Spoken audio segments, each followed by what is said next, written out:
I'm a white, queer, intersex person with long, dark brown hair. Today I'm wearing all black, as mostly, including my FFP2 mask. As we already talked about perception today, you now might perceive me as vulnerable. I'm not.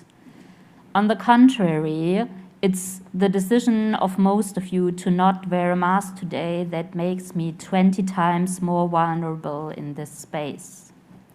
I'm using a cane that is leaning against my chair, and I identify as crip, more specifically as disabled, chronically ill, med and neurodivergent with hearing and sighted privileges.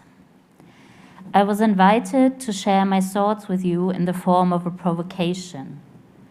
Specifically, a provocation from my perspective, both as a disabled artist, working primarily as a curator and dramaturg, as well as one of the very few disabled people currently inhabiting a leadership position in the German cultural sector. Since 2015, I've been involved in the German and European disability art scene.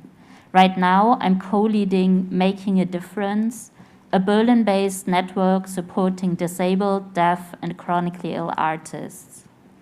The project is operating since 2018 and will unfortunately run out of funding already early next year. At Making a Difference and beyond, the heart of my work is creating empowering spaces for disabled artists and cultural workers. In doing so, I'm focusing on anti-ableist practices that involve around disability culture, accessibility, and the leadership of multiply marginalized arts workers. And it's the best job I could ask for, really. I've had the privilege to collaborate on incredible projects. I have found an international community. I've experienced groundbreaking performances, some of them more exciting, thoughtful, caring, and creative than I could have ever imagined in my life. But too often, my job comes with a heartbreaking downside I now want to tell you about. Being a disabled person in a work culture that was never designed for people like me is a constant survival of ableism, discrimination, and barriers. And what even makes it worse, working as a project leader and community organizer, I also have to witness all of this happening to my disabled and deaf kin and colleagues on a daily basis. I've witnessed colleagues struggle under working conditions that have worsened their chronic conditions permanently and that have made them feel like an outsider who has no place in the arts. I have witnessed and supported colleagues to leave projects and institutions to protect their physical and mental well-being. Like Ben quoted the brilliant Kate Marsh before, not all of us have the time for you to have a journey. And I've witnessed again and again disabled and deaf artists not reaching their full potential because they have been too busy navigating inaccessible funding structures, fighting against discrimination, and having to organize their own accessibility. So here are 5 things that need to change in cultural policy for disabled and deaf people to be able to reach their full artistic potential. And some of you might, of these points, you might recognize from Nadia before. Number 1 is funding needs to go where disabled and deaf artists are. Right now, most of the funding is given to institutions instead of artists. While these institutions are almost always led by non-disabled people, most disabled and deaf artists are primarily working independently. Although the conditions in the independent art scene are often precarious, it gives us more space to create self-determined and accessible practices. But the imbalance of resources between institutions on the one side and artists on the other side makes us dependent on working with these institutions to make a living, under the terms and conditions of the institutions, which makes us vulnerable to discrimination. To fight this power imbalance, funding needs to go directly to independent artists. Number 2, funding needs to be invested in disabled and deaf leadership and culture. As long as funding is primarily spent on inclusive projects under non-disabled leadership, disabled and deaf artists will not be able to thrive. Funding bodies need to start to question the leadership models of projects and institutions applying for funding. If we follow Article 30 of the UN Convention of the Rights of Persons with Disabilities, cultural funding needs to strengthen disability and deaf culture. This includes establishing funding specifically dedicated to disabled and deaf artists, as well as research and development, as Nadia mentioned in her provocation. Initiatives like Unlimited in the UK and, on a smaller scale, Making a Difference in Germany have proven again and again that leadership, self-determination, and research opportunities are key to the professional development of disabled and deaf artists. Number 3, funding needs to embrace accessibility as a core value. Due to our limited time, I will just second everything that Nadia already pointed out about the necessity of access budgets. But I also want to give you an idea about the inequality created between disabled and non-disabled artists in our world now, a world without access budgets very often. Access costs make up about 15% of our overall Making a Difference budget. That means, compared to other projects in the same funding scheme, we have 15% less to spend on the professional development of the already marginalized artists we work with. But embracing accessibility as a core value also means that the whole funding application and accounting process needs to be accessible to disabled and deaf people.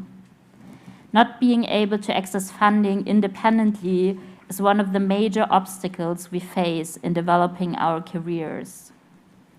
This is especially true for blind, deaf, and neurodivergent artists who face frequent barriers when trying to access the provided information on funding schemes and communicate with the staff of funding bodies. Another issue are funding policies that link the eligibility of artists to ableist conditions, such as needing to be an art school graduate or having to prove a certain amount of yearly income from past artistic projects. Funding policies need to reflect the lived realities of disabled and deaf people living and working in an inaccessible world. Number 4. Funding needs to prioritize national disabled and deaf artists. This one might be a bit controversial, but give me a moment to explain this further. Over the last few years, disabled artists have become more prominent in the European arts sector, especially in Western Europe. And that is, of course, a good thing, we hopefully all agree. But the access to resources has not been equally distributed between different countries, as well as international and local artists. That an increasing number of programmers know about and engage with the work of disabled artists, as the survey Time to Act found out, unfortunately does not mean that they sufficiently support disabled artists from their own country. For example, in Germany, most of the resources have been made available to present work by and collaborate with a very small number of disabled artists, namely Claire Cunningham, surprise, Dendo, Michael Turinsky, and a bit more newly, Chiara Bersani. And while all of these are brilliant artists and colleagues, you might have noticed that none of them is living in Germany. For cultural institutions working with established international disabled artists who come with a team of collaborators and producers is often the easy way of including disabled artists in their programs. It would be much more challenging for them to work with local emerging disabled and deaf artists who often have limited access to funding and therefore have not had the opportunity to build sustainable working conditions for themselves and, for example, hire a producer like Nadia. We cannot overcome the inequality if institutions are not willing to allocate more funding and resources to local artists. And while international exchange is important and should be continued, international disabled artists often lack the nuanced knowledge and lived experience of barriers and societal challenges for disabled and deaf people in a country that they're only visiting for work. That is why funding policies need to invest in the expansion and strengthening of disability and deaf culture led by local artists to equal the European playing field within the arts. And my last point, number 5. Funding needs to aim at diversity within disability. Because you might have noticed that all the artists I've mentioned before, and probably most of the disabled artists touring Europe you're familiar with, are white with visible physical disabilities. This often lets us forget that there is a diversity within the disability experience. We miss out on the perspectives and aesthetics of blind, deaf, chronically ill, invisibly disabled, mad, and neurodivergent artists. We miss out on the perspectives and aesthetics that come from Black, Indigenous, and people of color, from working class backgrounds, from trans and intersex people, and so many more within disability arts. And last but not least, we miss out on disabled and deaf people working in the arts that are not performing on stage, because we also exist. We work as curators, producers, set designers, technicians. This is why we need a change in funding policies that reflect the vast diversity of our experiences, so we can finally all thrive within the arts. Thank you.